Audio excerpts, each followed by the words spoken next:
Bonjour et bienvenue dans La Traversée, le podcast pour oser rêver grand, réservé à ceux qui ont des projets et envie d'entreprendre. Je suis Hervé Franceschi, coach, conférencier, explorateur de l'humain et aventurier de l'entreprise. Depuis 25 ans, j'accompagne avec joie dirigeants, entrepreneurs, sportifs de haut niveau, artistes qui veulent mieux se connaître, grandir et accomplir leurs projets et acceptent de se mouiller. Dans ce podcast, explorez grâce à eux en toute intimité comment traverser vos difficultés, vos incertitudes et aussi vos réussites pour oser rêver grand et réussir vos traversées. Alors aujourd'hui, on se retrouve sur La Traversée pour débriefer l'interview qu'on a eue avec Philippe Gabillet. Et en l'occurrence, moi j'ai retenu un peu plus de thèmes que d'habitude. D'habitude j'en retiens 4 ou 5, ben là j'en ai 6. Premièrement, l'expérience comme moteur de l'apprentissage. L'expérience comme moteur de l'apprentissage. Le deuxième thème, c'est aussi encore sur l'expérience, mais c'est l'expérience de la décision prise. J'ai trouvé intéressant cette idée d'aller au-delà de simplement que j'ai pris une décision, mais maintenant, quelle est l'expérience que j'en fais? Comprendre les freins, troisième sujet, comprendre les freins ou les accélérateurs de la propagation de mes idées. Qu'est-ce qui fait qu'à un moment donné, mes idées sont dans l'air du temps, pas dans l'air du temps, et puis qu'au sein d'une organisation, peut-être tout simplement politiquement, eh bien, mes idées font de l'ombre à certaines personnes, ou au contraire, facilitent peut-être leurs propres idées. Savoir à quoi je renonce. Moi, j'appelle ça le prix à payer. Quand on joue au jeu du Tao, eh bien, les éléments de l'air, c'est le prix à payer.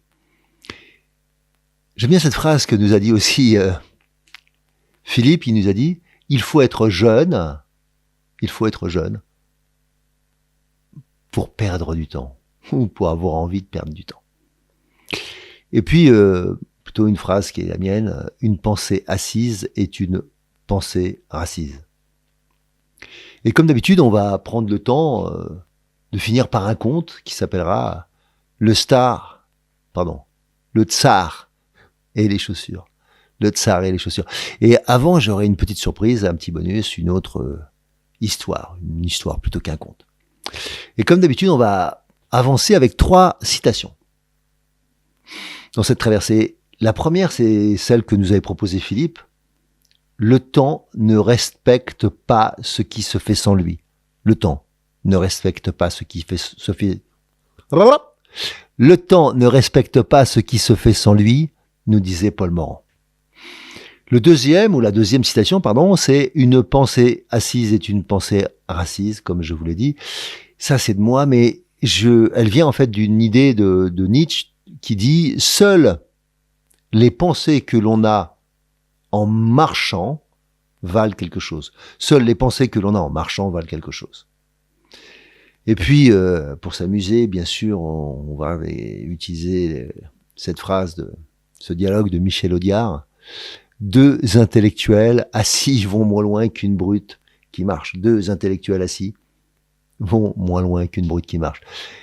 Alors, pourquoi choisir ces citations aussi? C'est parce que ça correspond au personnage de Philippe. À la fois un personnage haut en couleur et qui a l'expérience qui vient de son âge, mais aussi l'expérience de celui qui a été sur la scène, celui qui s'est confronté à ces différentes décisions, ce qui fait qu'à un moment ou à un autre, eh bien, il a pris conscience que l'expérience pour lui était un moteur de l'apprentissage. Et donc, j'avais envie de commencer par ça.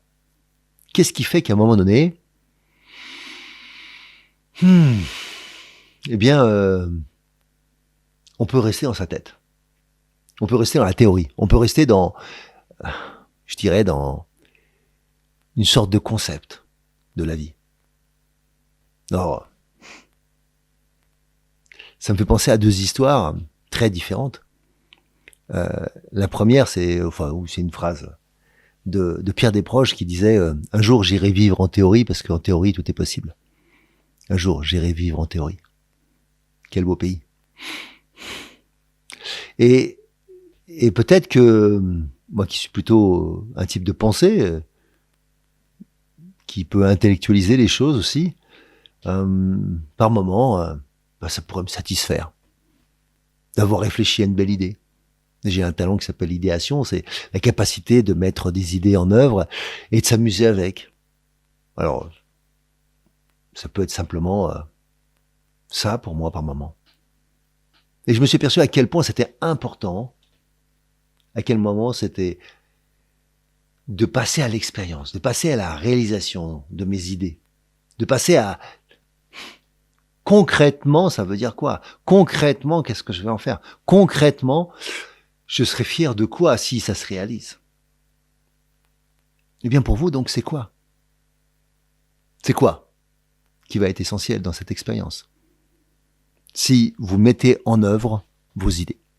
Alors je reviens à pas seulement la notion d'expérience, mais celle qui est le moteur de l'apprentissage. Parce qu'en fait, c'est par l'expérience que je vais avoir une leçon, un retour, un feedback ou un loopback, si on prend la nature, et qui va me permettre de comprendre comment je fonctionne. Comment ça marche avec moi? Comment ça marche avec les autres? Qu'est-ce qui fait qu'à un moment donné, vous, c'est plus simple. Vous, vous avez besoin de, par exemple, j'en sais rien, vous êtes plutôt visuel. Vous êtes, si on va dans le Magog, ok, visuel, auditif, kinesthésique, olfactif, gustatif. C'est quoi votre sens premier? Celui par lequel vous vous exprimez, celui par lequel vous vivez le monde, vous expérimentez le monde. Bien sûr, on expérimente avec tous ses sens, mais le vôtre, celui qui est le plus fort, celui qui vous guide, un peu comme on a un œil directeur, en fait, on a un sens qui prédomine dans nos choix. Et donc, si je prends conscience que l'apprentissage va se faire par mes sens, eh bien, pas d'abord par l'intellect, mais par les sens, qui vont ensuite permettre d'analyser, de prendre conscience, de mémoriser, tout ça. Et donc, il va falloir mettre en œuvre, parce que, en fait, une fois de plus, savoir sans connaître, sans expérimenter, sans faire, connaître sans faire n'est pas connaître. C'est du savoir. C'est une compétence que j'ai acquise, mais en réalité, je ne sais pas vraiment faire. Et donc, il est nécessaire de faire pour connaître. Sinon, c'est un peu comme dire, je connais quelqu'un, mais quand je l'ai jamais rencontré. Je sais pas, connaître une star par les réseaux sociaux n'est pas connaître. J'ai une idée de qui c'est. Je crois savoir qui il est. Par les informations que j'entends, que je lis, que je vois, mais est-ce que c'est ça? Donc l'expérience, pour moi, c'est, comme pour Philippe, le moyen numéro 1 pour valider mon apprentissage. Et c'est pour ça qu'aussi, on fait de la pédagogie inversée, on est dans l'expérience d'abord, qu'on va ensuite débriefer ensemble. Et tant que je ne fais pas ça, je n'ai aucune idée de qui je suis. Sinon, j'essaie de correspondre, par exemple, à quelque chose qu'on m'a demandé de faire, et je pense que je dois faire ça, alors qu'en fait, je dois être quelqu'un qui fait, et non pas faire pour être. Sinon, je suis toujours en train de courir après un être qui n'est pas moi. Donc, pour moi, c'est ça, l'expérience est un moteur, ou est le moteur de l'apprentissage. Et puis, l'expérience de la décision prise. Alors, j'ai aimé cette idée que il n'était pas suffisant d'avoir pris une décision. Si je reviens sur le podcast qu'on avait vu avec PAB, c'était de parler de l'indécision. L'indécision qui pouvait faire des ravages. Et donc prendre une décision, bonne ou mauvaise, prendre une décision. Pour ensuite progresser. Mais en fait, là, l'étape d'après, c'est une fois que j'ai pris cette décision, est-ce que je prends conscience de ce que cette décision me fait vivre?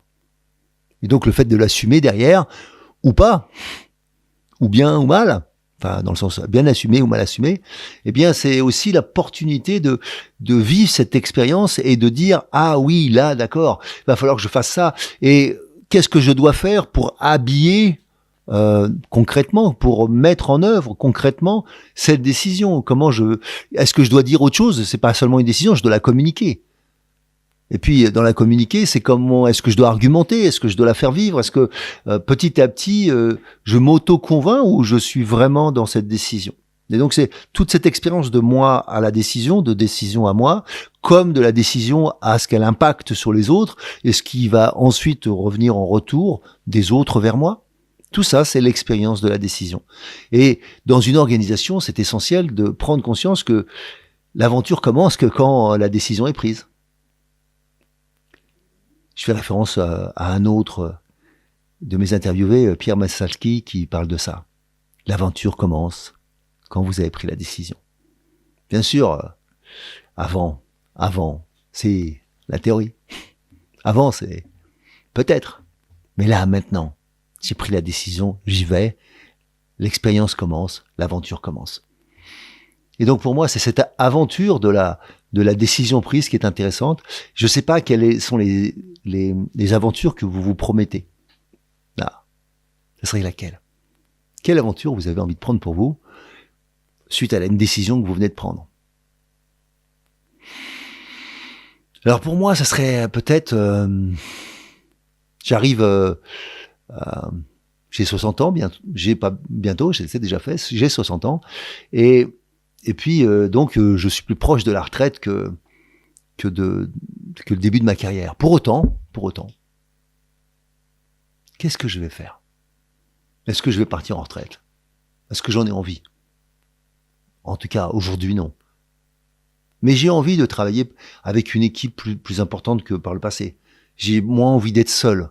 J'ai plus envie que Sylvie, mon épouse, et moi-même, on soit accompagnés. Alors c'est déjà le cas, mais peut-être avec un nombre plus important, de gens plus proches au quotidien, avec lesquels j'ai envie de phosphorer, réfléchir, trouver des idées, trouver des solutions, et pas seulement même être impliqué par moments aussi des choses que je n'ai plus envie de faire, et que je suis content que d'autres poursuivent, un peu comme vous avez créé quelque chose, on peut appeler ça un bébé, une entreprise, mais comment elle continue? Comment on transmet ça? Donc voilà, je suis dans cette idée-là. Et là, pour moi, ça, c'est une nouvelle aventure.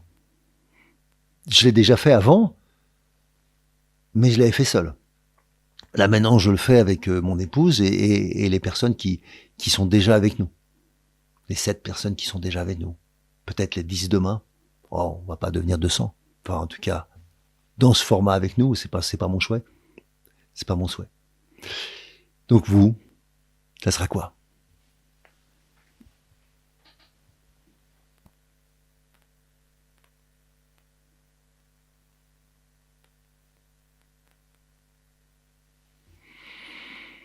Alors le troisième sujet, le troisième thème, c'était comprendre les freins ou les accélérateurs de la propagation de mes idées.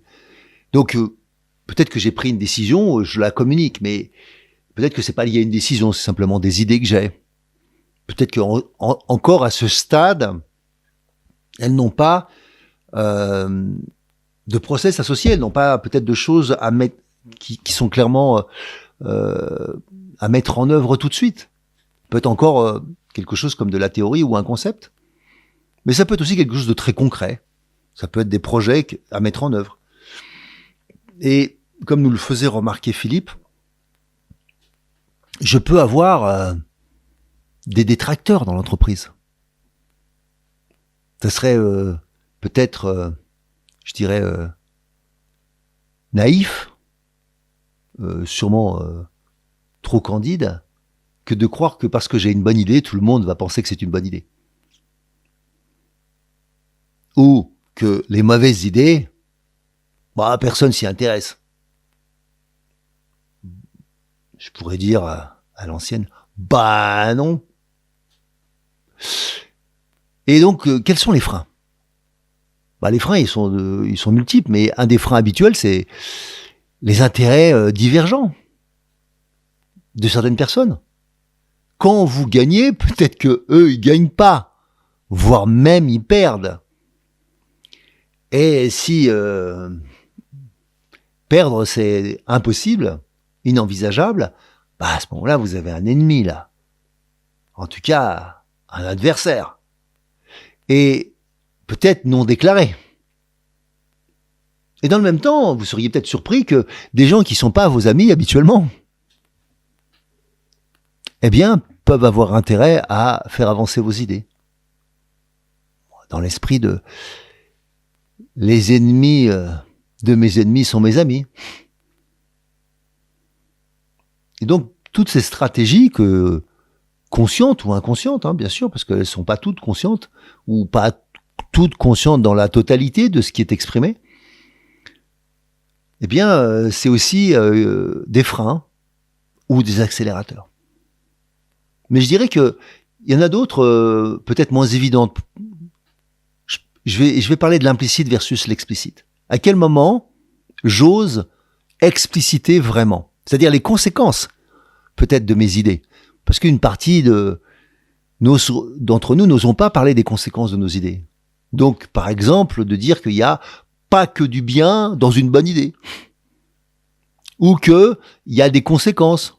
Ben, je sais pas, peut-être que ça peut être de la réduction du personnel dans les conséquences, ou demander à des gens de prendre plus de responsabilités. Et pour vous, c'est positif, mais peut-être que ça l'est pas pour eux. Peut-être que ça veut dire déménager. Peut-être que ça veut dire changer. Peut-être que ça veut dire faire plus, faire mieux même. Et certaines personnes n'ont pas envie de faire mieux, ni faire plus, ou faire plus vite. Donc tout ça, ce sont des freins ou des accélérateurs. Il y a des gens, au contraire, dès que vous leur parlez de faire plus vite, ça va, génial, ça va venir plus vite. Et d'autres pour qui, eh bien, c'est compliqué. Faire plus vite, ça veut dire faire moins bien pour eux. Et donc, ces trois items qui reviennent toujours, plus vite, ou en tout cas la notion de vitesse, la notion de qualité et la notion de volume, sont pas toujours compatibles les uns avec les autres. Alors vous déjà, est-ce que vous êtes conscient que l'idée que vous avez dans votre entreprise, dans votre projet, dans votre vie, ça peut être dans votre couple, ou vis-à-vis de vos enfants, vis-à-vis de votre famille, à quel moment, en fait, vous avez osé envisager d'expliciter les conséquences? Ou bien, tout simplement, est-ce que vous avez envisagé qu'il y a des gens qui seraient pas d'accord avec vous? Et est-ce que vous voulez absolument les convaincre, ou est-ce que vous voulez leur laisser le choix? Est-ce que vous osez lâcher le contrôle que vous voulez avoir sur cette affaire? Ou pas? Et il n'y a rien de bien ou de mauvais là-dedans. C'est juste faire avec soi. Donc comprendre les freins pour ensuite choisir. Alors, une fois que j'ai pris une décision, une fois que j'ai compris les freins, peut-être qu'il faut que je comprenne à quoi je renonce. Peut-être à l'occurrence, à ma candeur. Peut-être qu'il faut que je renonce à l'idée de ne pas m'impliquer dans cette affaire. Peut-être qu'il faut que je renonce à le fait de laisser faire. Peut-être qu'il faut que je renonce à ma tranquillité. C'est ce qu'on appelle le prix à payer. Pour être basique, je sais pas, j'ai décidé de m'inscrire au club de sport, je sais pas, le lundi soir. Alors je m'inscris au club de sport, enfin je me suis renseigné, j'ai choisi le bon club de sport, je trouve l'entraîneur qui me convient, mais je n'y vais pas. Et là je suis en train de parler avec mon ami, il me dit mais pourquoi tu vas pas? Pourquoi tu vas pas, Hervé? En fait, j'y vais pas parce que le lundi soir, c'est la soirée avec ma femme. Et que je lui ai toujours pas dit que je m'étais inscrit. Bon, ça fait 4 mois que je suis inscrit, hein. Alors j'y étais 2 fois, les 2 fois où le lundi soir elle était pas là. Et j'ai mes potes qui m'appellent pour me dire, pourquoi tu viens pas? Tu t'es inscrit? Ouais, parce que le prix à payer, c'est d'en parler avec ma femme, et j'ai pas réalisé que c'était le même jour où je me suis dit que ça allait pouvoir marcher, mais en fait, c'est pas compatible. Bon. Donc le prix à payer, c'est peut-être de communiquer, d'avoir le courage de dire les choses. Peut-être tout simplement d'envisager que ça peut être une autre date que le lundi, même si symboliquement le lundi avait été choisi pour une raison, j'en sais rien, qui nous plaisait à tous les deux. Mais c'est peut-être pas impossible d'avoir un autre moment à nous qu'à nous. Je sais pas. Voilà. Oser redémarrer autre chose. Oser redémarrer, peut-être ça sera l'occasion d'avoir un redémarrage, parce que peut-être que ces lundis ensemble s'essoufflent. A fortiori, j'ai envie d'y faire autre chose. Parce que j'ai envie d'aller à l'entraînement. Avec mes potes. Donc à quoi je renonce? Et souvent, on aime bien se dire qu'on renonce à rien, mais on sait de si. Alors, il y en a pour qui choisir, c'est renoncer. Pour moi, choisir, c'est d'abord donner sa préférence. Et comme donner sa préférence, ça peut être aussi, comme dans la chanson de Julien Clerc, ma préférence, c'est celle qu'il aime. Donc c'est un choix d'amour. Ça peut être ça aussi. Et donc là, il y a rien à renoncer, il y a complètement à s'investir, complètement. C'est un peu comme être contre. Non, être tout contre. Être complètement à côté, être complètement associé à l'autre, comme disait Aragon. Être vraiment tout contre toi. Ne pas s'opposer. Et donc, pour moi, savoir à quoi je renonce, c'est oser, non pas opposer les idées, opposer les situations, mais apposer, mettre à côté. Plutôt que s'opposer, là, qui crée des dilemmes. Parce qu'au fond, il n'y a pas de choix, puisqu'on n'a que deux choses qui s'opposent. Alors que quand j'appose, j'ai une chance de pouvoir faire du « et » plutôt que du « ou ». D'accord ? Du « ou » ou du « et ». Moi, j'ai choisi de faire du « et », le plus possible. Alors, le prochain sujet, c'est « il faut être jeune pour perdre du temps ». Ah, quelle belle phrase. Il faut être jeune pour perdre du temps. Alors, quand je dis ça, je dis simplement que, enfin, c'est pas moi qui le dis d'ailleurs, c'est Philippe Gabillet, et je trouve ça très juste. On dit souvent, apprenez à perdre du temps, mais en fait, c'est pas à perdre du temps, c'est prendre son temps ou être dans son temps ou être dans le moment présent. Ça, c'est. Mais je suis pas en train de perdre du temps. C'est pas une perte de temps. C'est essentiel que d'être présent à soi. Alors que perdre du temps, ça serait décider à l'avance de gaspiller mon temps. Bah, par exemple, je l'ai fait. En trouvant des excuses. Ou en recherchant des excuses bidons. Je vous l'ai dit, pour moi, avoir des excuses, c'est le meilleur moyen pour ne pas vivre ma vie. Pour pas être au niveau de moi-même. Donc, perdre du temps, si on essaye de l'entendre comme étant, non pas quelque chose comme un gain ou une perte, mais plutôt comme un gaspillage du nombre de secondes que nous avons à vivre, du nombre de minutes que nous avons à vivre, du nombre d'heures, de jours, d'années que nous avons à vivre, eh bien, vivons-les pleinement. D'une manière épicurienne, c'est-à-dire pour moi sans excès. Hein. Épicure nous rappelle que c'est pas dans la gloutonnerie que on va progresser. Et je dirais simplement que être jeune, c'est cette insouciance qui fait que je n'ai pas la conscience du temps. Et c'est quand je prends de l'âge que je prends conscience que effectivement le temps est la seule chose qui m'appartienne. Mais elle n'appartient pas aux autres. Elle m'appartient à moi. Sauf si je donne mon temps aux autres en permanence. Mais si je partage mon temps, c'est pas la même chose. Mais si je donne mon temps, est-ce que je le donne par amour ? Comment je le donne ? Ou est-ce que je regrette de l'avoir donné ? Et c'est en ce sens-là que avoir de la maturité nous permet souvent, ou m'a permis moi, de prendre conscience que d'être moins candide peut-être sur le temps. Oui, je me laisse faire des fois, je me laisse porter par ce que je vis, mais en même temps, j'essaye de ne plus perdre du temps. Il y a sûrement des endroits où encore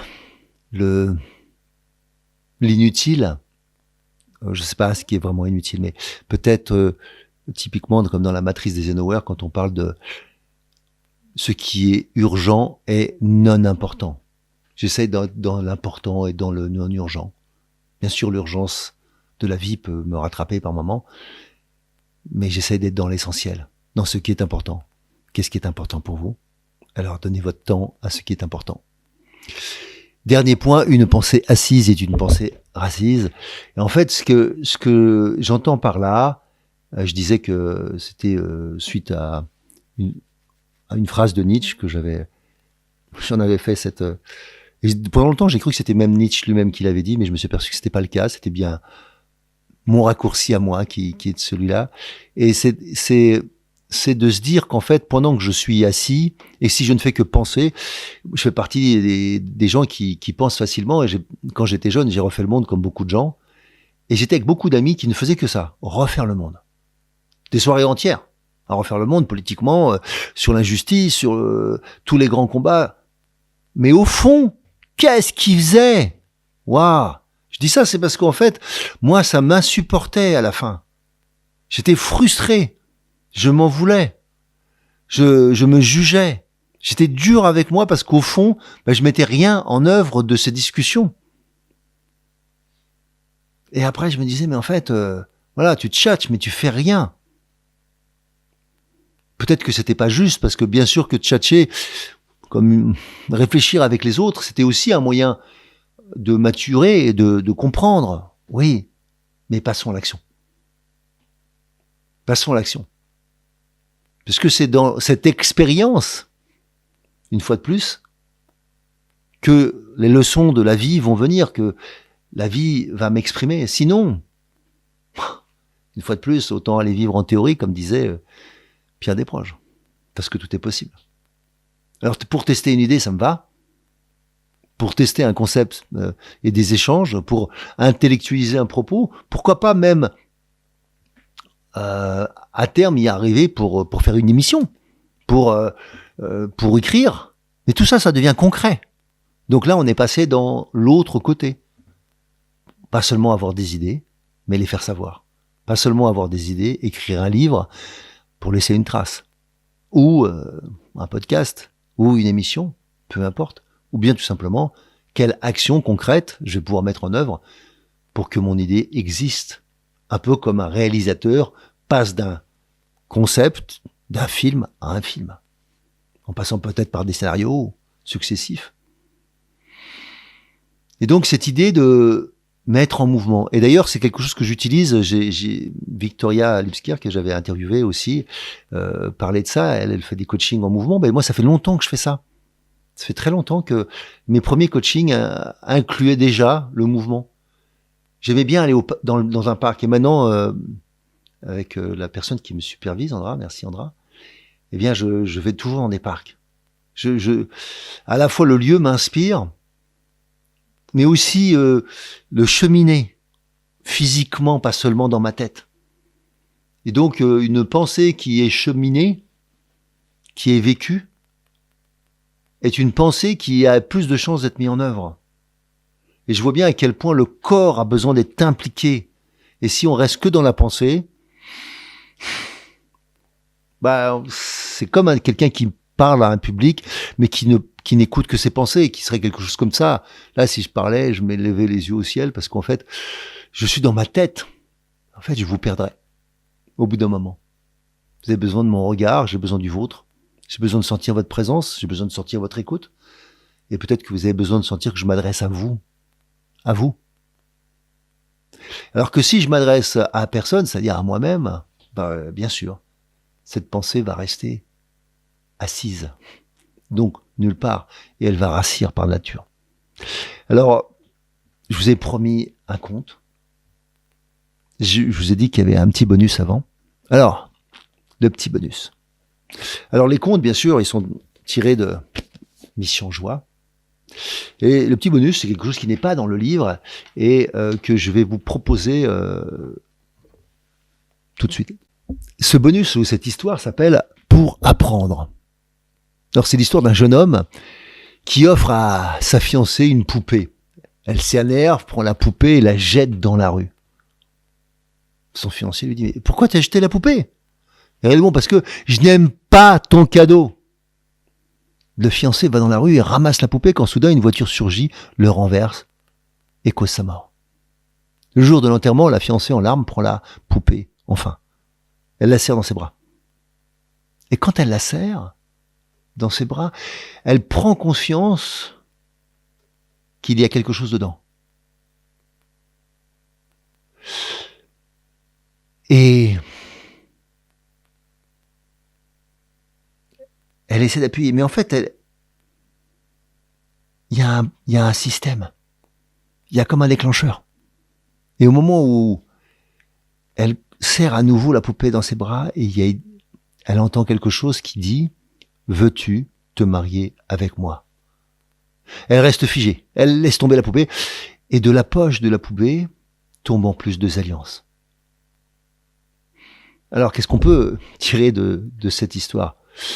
C'est d'aimer ce que tu as, avant que la vie t'enseigne à aimer ce que tu as perdu. Parfois, la vie nous enseigne durement. Alors, je vais prendre la suite. La suite, c'est le conte qui s'appelle « Le tsar et les chaussures ». Alors, premier conte d'une série que j'avais récupérée sur l'ancienne Russie. Il advint un jour où le tsar fut pris d'une terrible maladie. Et l'ensemble de ses médecins ne savaient pas quoi faire. Il n'avait plus goût à rien. La vie lui paraissait vaine, inutile. Et donc on a fait venir tous les grands médecins du royaume à son chevet. Mais aucun d'entre eux ne parvenait à le soigner. Un jour, un homme de passage, à qui l'on prêtait l'aptitude de guérir, fut dépêché auprès du tsar. Il prit le temps d'étudier la situation. Et, après quelques heures passées avec le tsar, en sa présence bien sûr, mais seul, il sourit. Et il lui dit « Je crois que j'ai la solution.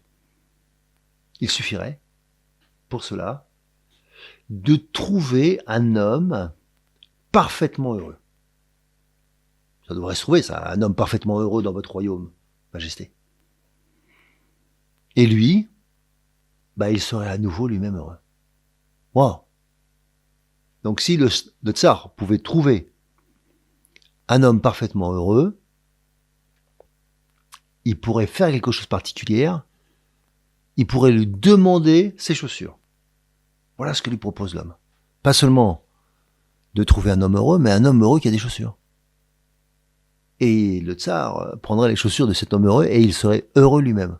Ça paraît un peu dingue, un peu magique, mais on n'a trouvé aucun autre remède, alors pourquoi pas la magie de ce médecin. Comme il paraissait avoir guéri beaucoup de monde, on finit par le croire. On dépêcha dans l'instant des émissaires, partout dans le royaume.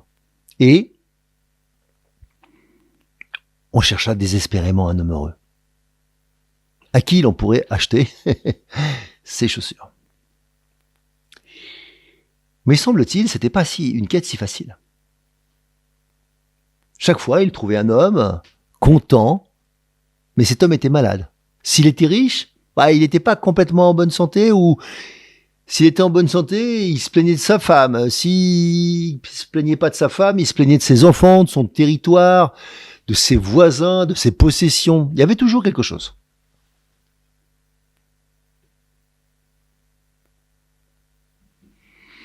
Et un jour, cependant, un des émissaires passa devant une misérable bicoque.